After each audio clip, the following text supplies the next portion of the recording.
Wys dit gou, né? In vandag se lewe, dit is moeilik om werk te kry. As jy 'n werk kry, is dit moeilik om enige iets bo R10,000 te pay.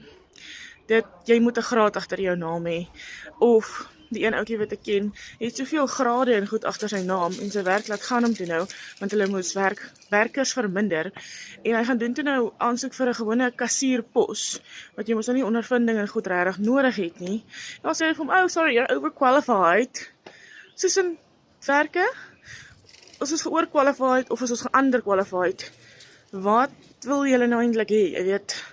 En dis hartseer, dis regtig vir my super hartseer, want ek was een van daai, ek het lank werk gesoek na matriek, ek het geskarrel, ek het vir enige werk aansoek gedoen wat ek gekry het, dit het nie vir my geen dit wat nie, hoekom raak ek vas, dit het nie vir my saak gemaak, wat se werk nie, ek wou net daai werk hê, en weet jy wat, dit was nie vir my beskore nie, van matriek af, ek weet nie wat is fout met my nie, ek het matriek, maar ek weet die deure het net nie vir my daai tyd oopgegaan nie.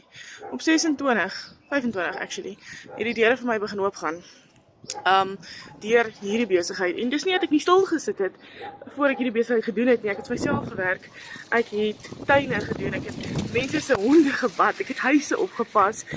Hier en daar 'n kassierwerkie afgelos. Ek het my kant gebring. So vandag wil ek net vir jou sê, as jy jou eie aanlyn besigheid wil begin, jy het eerstens geen maandelikse uitgawes. Tweedens, wat vir my die uitstekendste is, jy het nie matriek agter jou naam nodig nie, jy het nie 'n graad agter jou naam nodig nie, jy het absoluut niks van dit nodig nie. So kom ons vir my matriekie onder, en ek gaan vir jou wys hoe jy kan geld maak sonder enige kwalifikasies agter jou naam.